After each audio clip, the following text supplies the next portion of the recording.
I'm joined now in the studio by the vice presidential candidate of the Labour Party, Yusuf Datti Baba Ahmed. Thank you very much indeed for coming in.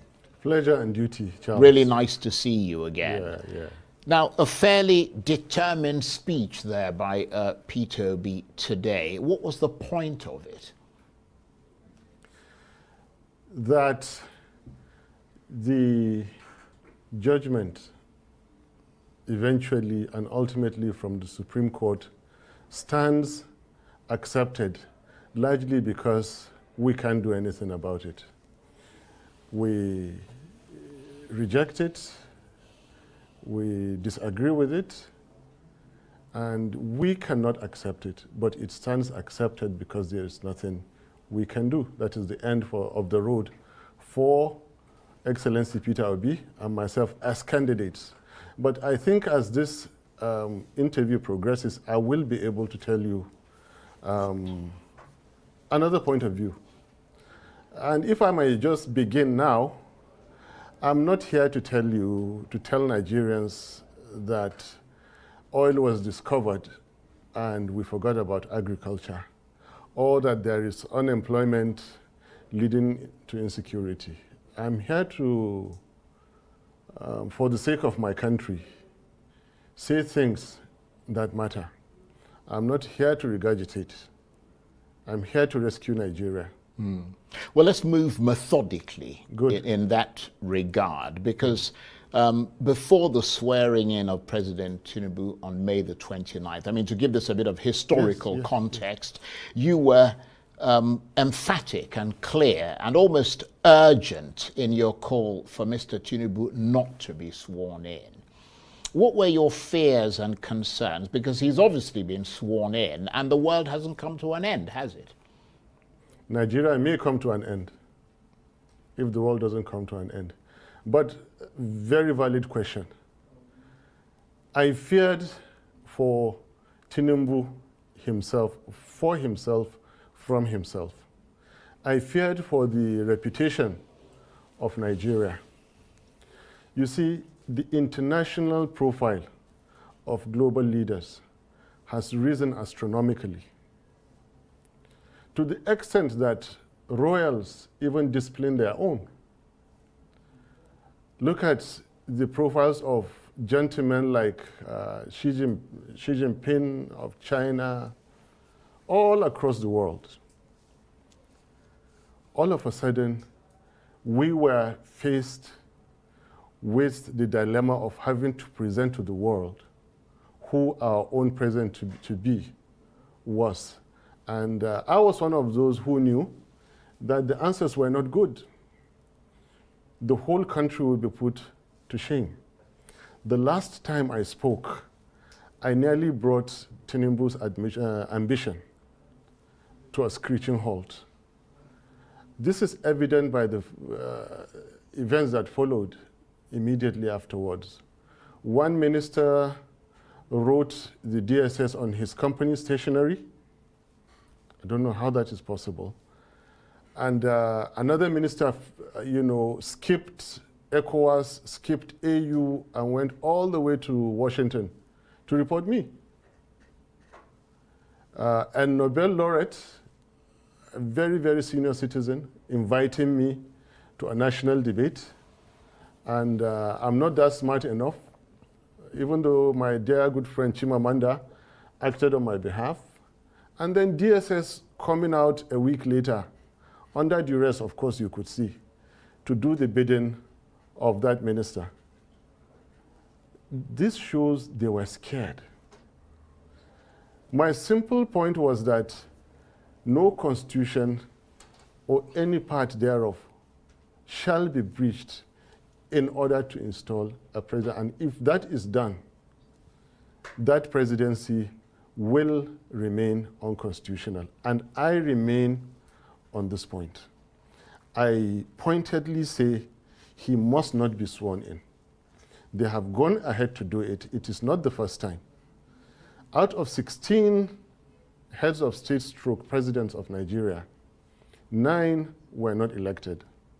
7 were, out of that 7, 1 still remains challenged Alhaji Tinubu challenge. And that is because of the constitutional breach. Now, my attitude from day one was that based on experiences, let's forget anything electoral. I know the system deeply. My boss, Obi, knows the system deeply. Let's go for the constitutional point. Yes, of course, there is that issue of the forfeiture. There is the forgery. But the clearest one we could get was on the FCT point. Now, get that FCT point, get him not sworn in. There are at least 2 other constitutional channels while sustaining democracy that we could have followed, but they wouldn't. Right. Well, in that regard, it must have been another aftershock for you then, because both the Election Petitions Tribunal and the Supreme Court have affirmed President Tinubu's victory. I wonder to what extent that has left you personally, politically shaken and unsure of the ground. Point of correction. You're talking about. Point of correction. And this is where I respectfully differ. And it is within my fundamental human rights and constitutional rights to differ. The petition court and the Supreme Court, please quote me on this, did not actually affirm the success of Tinubu's presidency. They upheld the unconstitutionality of that election. And they are happy for it to remain so. And they have the power. Nobody can do anything about it. That is why we said it is an unreasonable show of force. If there was something we could do, we would stop it. But we are law-abiding citizens. That is why I'm here sitting with you today and still complaining. I was not shaken one bit. I will never be shaken by certificate forgery, by forfeited money over narcotics. I will never be shaken by IREV switched off in the middle of the game when they saw us winning. Labour Party won 2023 presidential elections. No doubt about it. They are cheats, they are bullies, and they have taken full advantage of the situation in Nigeria. When you ask me what is the situation in Nigeria, I will go ahead and tell you some fundamental things that say why we are in this situation today. Right. Can I go ahead? Yeah, but let me ask you this, though, yes. Because you're making the point, the points you're making, obviously, as you said, it's your right to air your sort of yes. assessment. But we are now unquestionably in the Tinubu era, and he's clearly made some bold moves since he was sworn in on May the 29th. What do you think his presidency has delivered so far? Disaster. There is nothing bold or special about making appointments. Anybody can make appointments. Any right-thinking businessman, any public servant can make appointments. There is nothing. People jump over you, pay money, buy appointments. Most of the appointments you see are well, that's an allegation we can't substantiate, of course. Anyway, what I'm saying, there is nothing about making appointments. You should be talking about the Naira has fallen down to 1,250. You should be speaking about 26 Nigerian soldiers that were killed in neighboring Niger State. Something that has never happened in all Nigerian military missions throughout Africa. Nigerian military are dreaded because they are good, they are professional, yet in our backyard they kill our soldiers under Tinubu. What is bold in having your soldiers being killed? To rub it in, they followed with killing another 8 soldiers. To rub it in, villages, almost on daily basis, that is the news, everywhere in Nigeria. This man has delivered nothing and is poised to deliver nothing. Well, they have not moved an inch Nigeria from consumption and waste to production, and they will not do it. They will not stop the killings and start the healing. Well, they will not stop the stealing and start the keeping. And they will not stop slide of Nigeria, and they cannot start the climb. Well, I mean, the international community, certainly some in the international community, would beg to differ with your assessment, because I wonder what your reaction is to the latest Fitch international ratings agency, which is hugely respected across the world, and that is the front page of this day newspaper today.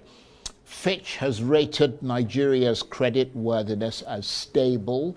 It's given it a B minus. I mean, surely that suggests that international confidence, and it did actually say that, in the Tinubu government is growing. Well, can I just make the point? Even though, in fairness to some of the points that you're making, according to Fitch, that rating is constrained by what they described as weak governance, low non-oil revenue, security challenges, which you talked about, high inflation, low forex reserves, and weakness in the exchange rate framework.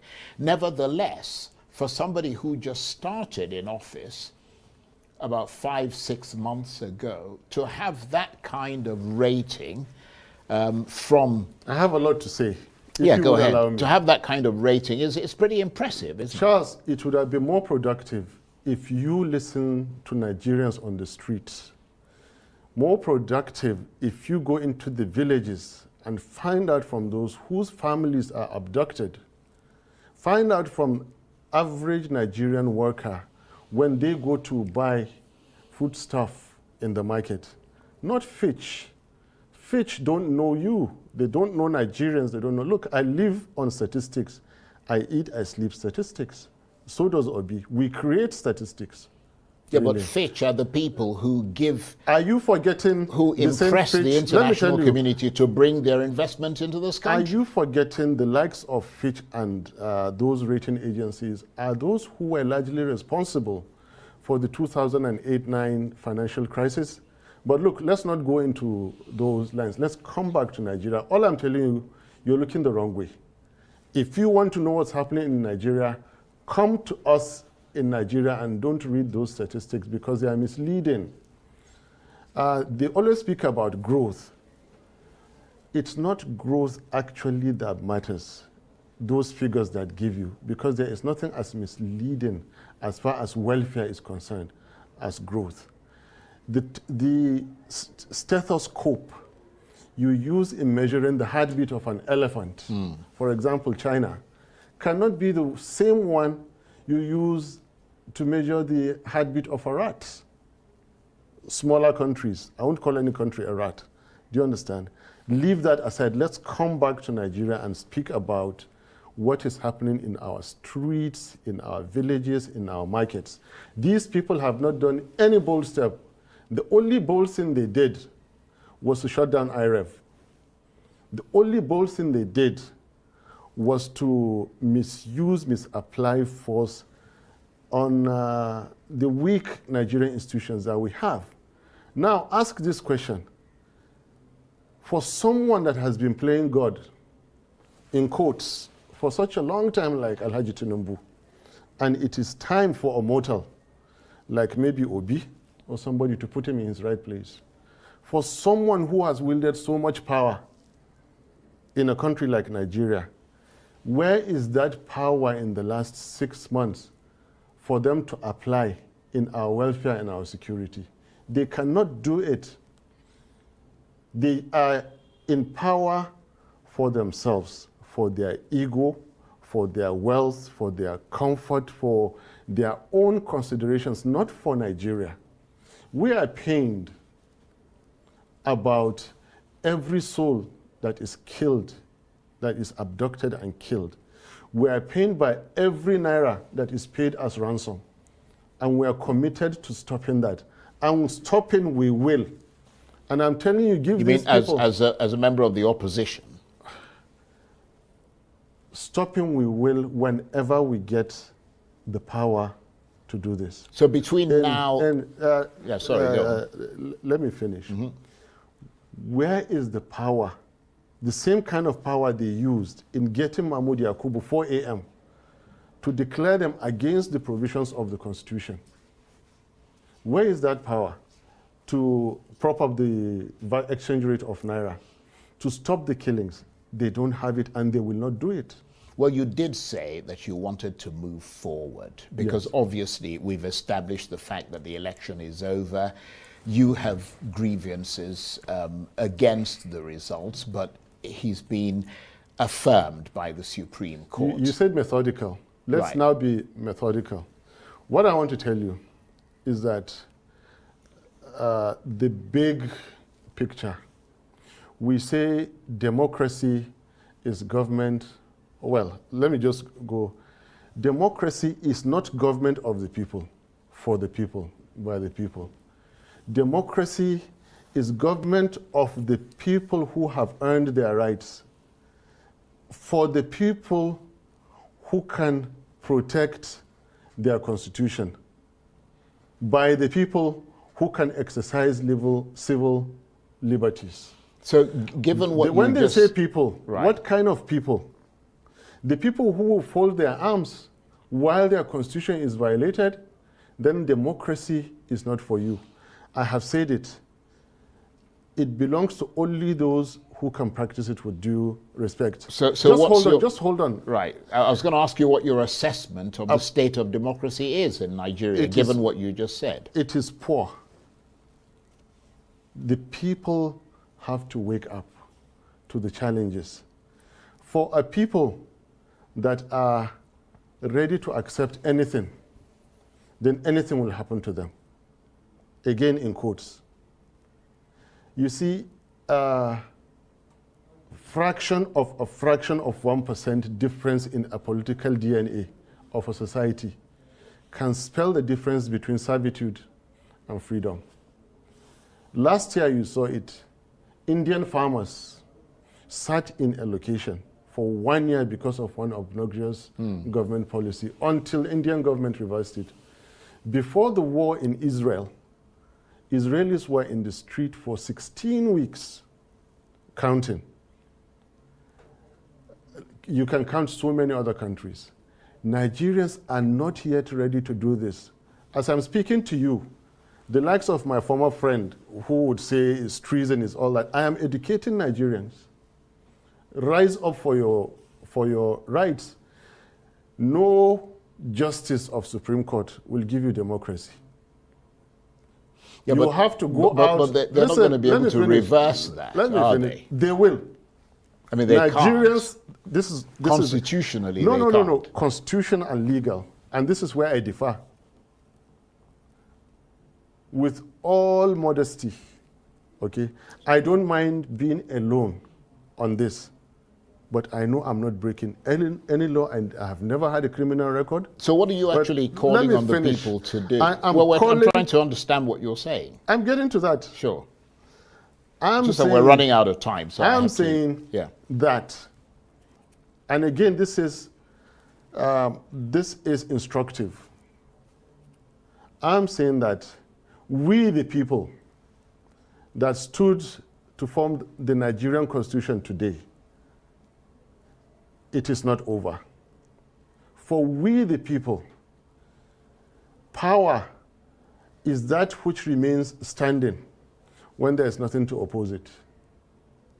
A leader is he who remains followed when there is nobody to challenge. Authority is that which is implemented when there is nothing to stop it. They have the leaders in place now with wielding authority with political power. But power and sovereignty belongs to the Nigerian people, we the people, on whose behalf an elected government is exercising that authority. Now, where the people are dissatisfied with the rulings of their courts, they own Nigeria. Alhaji Tinubu does not own Nigeria. Peter Obi does not own Nigeria.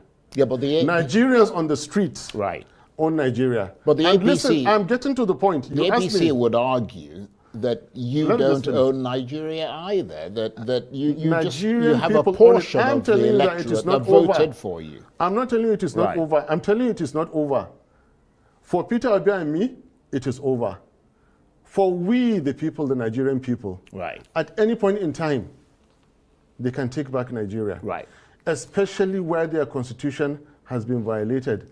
Especially where all that the Supreme Court ended up doing was to sustain the unconstitutionality Right. Well, of a certain election. Let me come in here, because between now and 2027, Yes. which is when the next presidential election is due, how do you think things will play out? And what role do you see yourself and Peter Obi and the Labour Party playing in that? When the Nigerian people rise to defend their constitution, anything can happen. And Well, this is not. that sounds quite a bit worryingly Look, frightening. we are in a worryingly frightening situation. I told you I'm not here to repeat what you've been hearing. And I was prepared to come here. I have never had a criminal record. I love my peace. And I'm repeating that when the Nigerian people decide, Nigeria is theirs for the taking. And any fraudulently elected government, is fair game for them. Nigerian people have the right, the constitutional right. As we speak now, DSS can go and interpret. They have lawyers there, police, IG, and every day can go and interpret. The Nigerian people have that power, not Obi or Atiku or anybody. Nigerian people have the power at any point in time to take their country. All they have to do, not even seek approval. They give notice. It's interesting. And listen, Right. you turn away the barrel of your guns, away from the Nigerian people, and point them at the enemies of Nigeria. This country belongs to Nigerians. Well, you've made that point. When Nigerians decide, But if they want to practice democracy, Right. they will take this country. It has happened before. The military decided, they took Nigeria for so long, they fixed Nigeria and handed it back. Now, whoever thinks that the Supreme Court will give democracy from any courtroom, the way it appears now is mistaken. it's interesting. Nigerians have to go out. Right. You've And made that point. Nigerians have to go out Right. and democracy. And this is not a treasonable comment. Right. I am not a careless person. I have never. So you've thought the things you're saying through. I thought it through very, Right. very well. Well, This is the Constitution is made by Nigerian people. The Supreme Court is a sub of one chapter that the Nigerian people constitutionally came out, Okay. that we the people, and the same constitution says that no person or groups of persons shall take over the governance of Nigeria or any part thereof except as prescribed by this Right. constitution. And go and read the constitution of Nigeria. The serving Alhaji Tinubu Malam Shetima government breaches the Nigerian constitution. Right. Okay. Can I come in here for a minute? Yes. Because you mentioned Kashim Shettima. Yes. Your brother, the spokesman of the Northern Elders Forum, Hakeem Baba Ahmed, is of course now serving as a special advisor on political matters to the Vice President Kashim Shettima, which means that he might have to help Mr. Shettima to devise a strategy for dealing with political opponents such as yourself, his brother. Does that rub you up the wrong way, given all the things you've just said about that government? Your own brother is now working for them? Charles, I am after the government. I'm not after appointment. I am after the president and the vice president who were fraudulently elected, unconstitutionally elected. I cannot come down to speak about any appointment. He is by far my senior brother. So there's no way to say he's an adult or he has his own rights or his own life to live. Our politics are completely detached. And in fact, it is his boss I know, not him. And his boss, since you brought this question, he is not exactly a responsible gentleman. with all the things they've been doing. Now, you brought up this issue. I didn't want to talk about it. You see, they attempted something on my safety, on my security, and I was able to find out 10 minutes to time. And God's so kind, I was able to avoid. They tried to get me into one of those yellow houses down the road, get people to come and arrest me there, and use that to rig the judgment. I became so inquisitive, and I dodged within 10 minutes, only for me to come and find out, based on strong suspicion, where it came from. And with what I see, then the strangulations in Lagos in the past, yes, they happened, and they were for a reason. The people gunned down in Borno State, it happened, and yes, it was for a reason. I think Peter Obi and myself have been lucky to have stood today to give that press conference. So the least, taking my senior brother to give him an appointment, is the least of my worries. I am not worried about any appointment. Right. Well, let me bring in another. If he likes, he can go and take the entire Baba Ahmeds and give them ministers. I don't mind. Well, let me try. I will still. You'll still stand by the things you say. It is an unconstitutional. Which is impressive that you stand firmly by your beliefs. Yes. But you were called fascist by the Nobel laureate Professor Wole Soyinka because you and Peter Obi claimed you had won the election. He used those words. He accused you of trying to force a lie on the Nigerian people. How much did that broadside affect you, coming from someone with such a stature as Wole Soyinka? Please, I respect him too much, and I have more important issues to discuss. Let's go to another question. Right, so you don't want to talk about it. I don't talk about okay. Soyinka. Come back to Shetima, and I'll talk about Shetima. Well, let me talk about something. A very irresponsible gentleman. Let me talk about something that is imminent. Be he the vice president or whatever that he is, I'm telling you that he has conducted himself in so many ways in these 6 months that demean the office of vice president, and I'm not happy about it, especially the way he's been treating our elder, Atiku Abubakar. For God's sake, Atiku Abubakar is getting to 80. He is by no measure of imagination Shetima's mate. How can Shetima come out and say that the Kanuris crack jokes with Fulanis, therefore he's going to retire him to Dubai or Morocco? And these are very personal issues. What kind of an irresponsible statement is that to me? Well, I am not privy to having said that. For him, I having am, said and that. it is true. And obviously, true. the vice president's office. So what I'm saying is that leave Soyinka out. Yeah. Bring who matters to me, like Shetima. Bring Alhaji Tinubu. Look, even Tinubu, I have much respect for Tinubu. You heard Shawari criticizing me for me calling Tinubu uncle. I call him uncle, where I say, you saw the picture that I went to greet him in the mosque, and they said that I went to plead. No, it's just respect.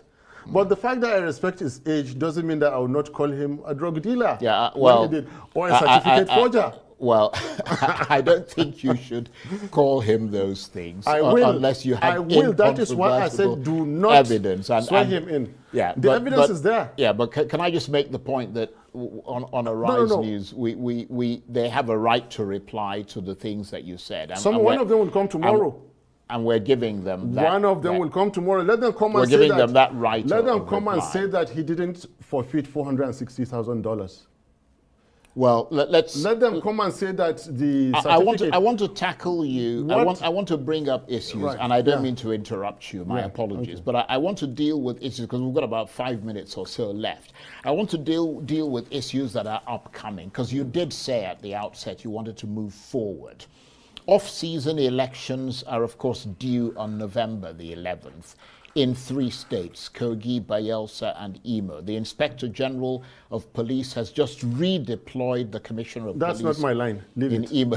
I don't have an answer for you. That's not my line. Right, because I was going to ask you, is it, I mean, we saw, for example, to assess the chances of the Labour Party there. That's not my line. Come back to the substance of democracy, of what the Fourth Republic has done. You know, we all have our specialities in this game that we do. I don't know about those elections. No, but much. you're the vice presidential I am candidate but of the I'm not party. that And the vast. more your party gains political traction, Speak to me on the more it where is I have good for strength. you. I know. Speak to me where I Right. have strength on. That one is for the party chairman and His Excellency, my boss, Peter Obi. They can handle that, but come back to the issue of constitutional breach. Come back to the issue of the rights of the Nigerian people. Come back to the fact that I keep telling you, it is not over. If the Nigerian people decide to rise, they will reclaim Nigeria. The Europeans came. There was no constitution. And they had power. They colonized Africa. So power is when you have the power to do and nobody can say. Now, Nigerians can take this power because their constitution has been breached. Right. That constitution is their So own. They had faith. Right. Nigerians had faith. I think you've made that point over and over again. Right, We've right. got about 3 minutes Yes, left. yes. What is your next move? Continue in this line of protecting Nigerian constitution. Continue in this line of creating awareness in Nigerian political system. Continue in the Labour Party and the Obedient Movement with Peter Obi. Continue to sensitize Nigerians and then continue to tell the people in power that they have unconstitutionally taken over Nigeria, sustained by the Supreme Court, and they are destroying our dear country. They are destroying the future of our children. And for doing that, I will continue to say exactly what I have said in this interview. Doing that, if they were to, there is no way to fight an individual Right. or group of individuals like to destroy their country or to destroy the future of their children. But if they were to approach you and Peter Obi and the Labour Party and said they wanted to sit down with you and look at the sort of reforms, for example, that could be put into Nigeria to make this place better for everybody, for example, things like restructuring, electoral reform, would you participate in that discussion with them? Can Tinubu Shetima resign and get the Senate president sworn in to conduct a new election? Well, it is unlikely that they'll do that. So we cannot support them. Okay. We cannot. Anything that deviates from how the Constitution provides it, we will not. Okay. Yusuf, Datti, Baba Ahmed, Vice Presidential Candidate of the Labour Party. It was lovely to have you here. Thank you very much indeed.